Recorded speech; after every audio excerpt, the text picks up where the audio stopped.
दुनिया का सबसे पुराना लोकतंत्र, मानवाधिकारों का सबसे बड़ा रखवाला और विश्व शांति का मसीहा।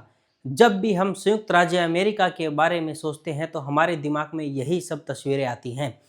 लेकिन यह सच है क्या, या फिर यह सिर्फ एक ऐसा मुखौटा है जिसके पीछे छिपी है ऐसी क्रूर महाशक्ति जो अपने फायदे के लिए किसी भी हद तक गिर सकती। आज हम इतिहास के पन्नों को पलटकर अमेरिका के उस चेहरे को बेनकाब करेंगे जिसे देखकर आपकी रूह कांप जाएगी। यह कहानी है ऑपरेशन मंगूस की, एक ऐसा ऑपरेशन जहां दुनिया की सबसे एडवांस इंटेलिजेंस एजेंसी CIA ने एक छोटे से देश के नेता को मारने के लिए अपनी सारी नैतिक, कानूनी और इंसानी हदें पार कर दी।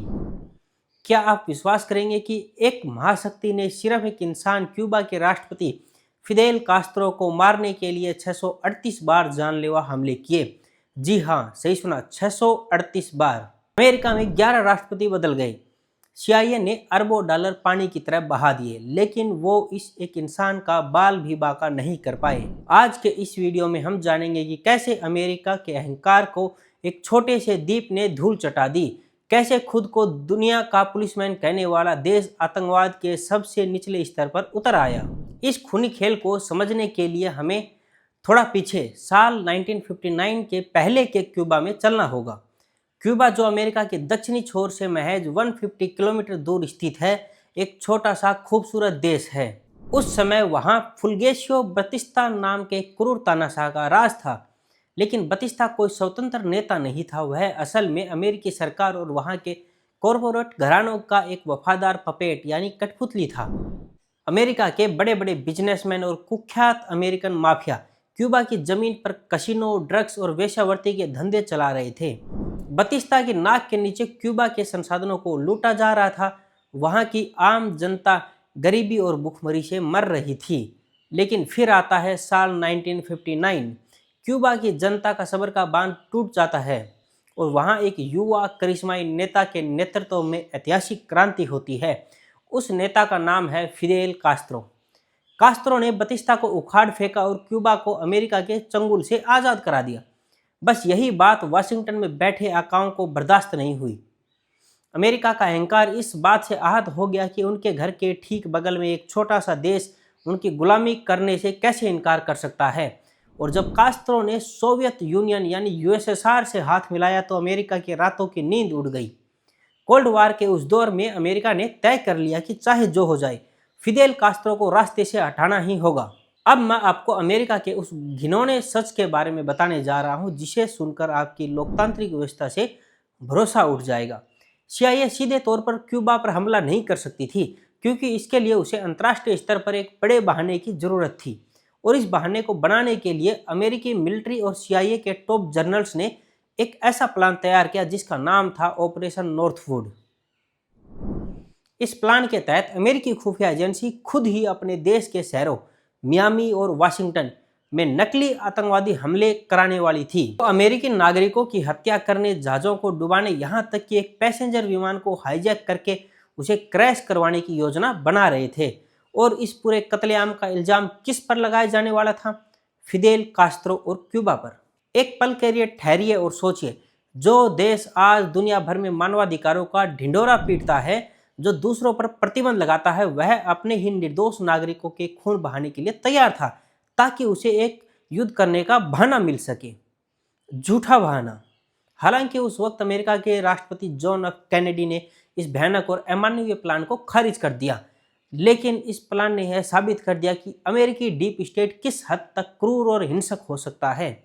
जब सीधे हमले के रास्ते बंद हो गए तो CIA ने एक और घिनौना कदम उठाया। उन्होंने उस अमेरिकन माफिया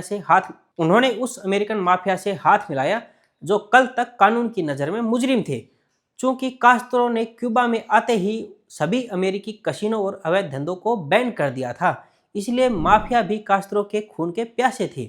CIA ने पर्दे के पीछे रहकर एक पूर्व FBI एजेंट के जरिए टॉप माफिया गैंगस्टर को कास्त्रो की सुपारी दे दी। $1.5 लाख का यह कॉन्ट्रैक्ट पूरी तरह गुप्त था। इसके बाद शुरू होता है स्नाइपर्स और शूटर्स का दौर। हवाना के स्पोर्ट्स पैलेस स्टेडियम में जब कास्त्रो भाषण देने वाले थे तो सामने की बिल्डिंग पे एक शूटर को तैनात किया गया। स्नाइपर ने कास्त्रो के सिर पर अपना स्कोप लॉक कर लिया था। उसकी अंगुली ट्रिगर पर थी, लेकिन एंड वक्त पर कास्त्रो के अंगरक्षकों और वहां मौजूद भारी भीड़ ने उसे इस तरह घेर लिया कि शूटर को क्लियर शॉट नहीं मिला। एक और मौके पर पब्लिक रैली में एक शूटर पिस्तौल लेकर भीड़ में खड़ा था। प्लान था कि जैसे ही ऊपर से स्नाइपर गोली चलाएगा भगदड़ मचेगी, नीचे वाला शूटर करीब जाकर कास्त्रो को मार देगा। लेकिन जब उसने गन निकालने की कोशिश की तो उसे एहसास हुआ कि उसके पास खड़े आम लोग असल में कास्त्रो के सादे कपड़ों में तैनात बेहद ही खतरनाक सिक्योरिटी फोर्स थी। शूटर इतना डर गया कि वहां से चुपचाप निकलकर भाग लिया। इन ओल्ड स्कूल तरीकों के फेल होने के बाद CIA पूरी तरह बौखला गई। अब इस खेल में एंट्री होती है सिडनी गॉटलिब की, जिसे CIA का मैड साइंटिस्ट कहा जाता है। यह वही वैज्ञानिक है जो इंसानों पर अवैध माइंड कंट्रोल एक्सपेरिमेंट के लिए जिम्मेदार था। गोटलिब का काम था ऐसे जहर बनाना जिससे इंसान मर भी जाए और पोस्टमार्टम में लगे कि मौत नेचुरल थी। CIA ने 1 साल तक कास्त्रो की जासूसी की और पता लगाया कि उन्हें चॉकलेट मिल्क शेक बहुत पसंद है। गॉटलिब ने बेहद घातक जहर बोटुलिनम टॉक्सिन का कैप्सूल तैयार किया। CIA ने हवाना लिब्रे होटल के एक वेटर को इस काम के लिए राजी कर लिया। 13 मार्च 1969 की रात कास्ट्रो मिल्क शेक ऑर्डर करते हैं। वेटर के पास इतिहास बदलने का मौका था, लेकिन कुदरत को कुछ और ही मंजूर था।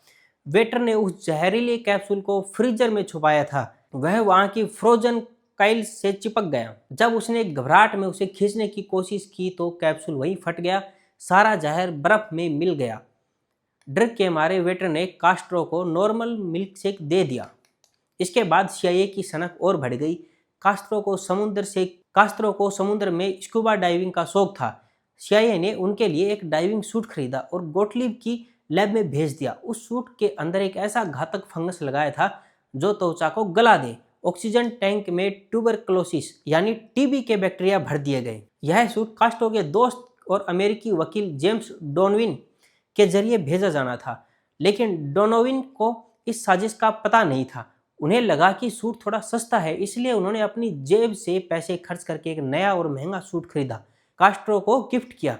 CIA का यह प्लान भी मजाक बनकर रह गया, लेकिन CIA यही नहीं रुकी।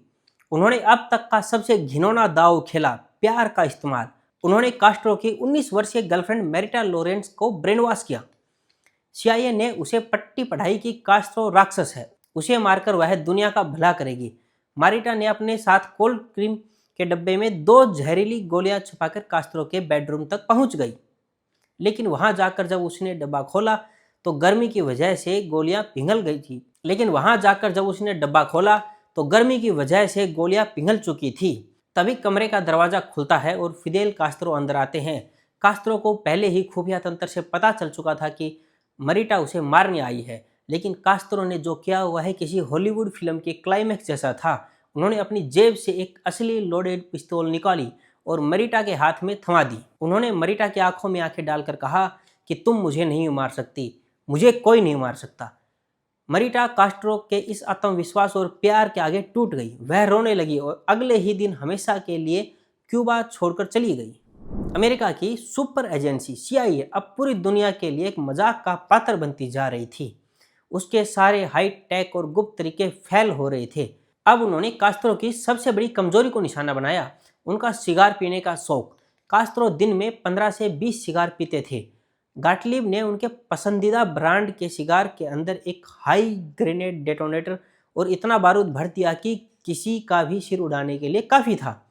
प्लान था कि जैसे ही कास्त्रो सिगार जलाएंगे ब्लास्ट हो जाएगा।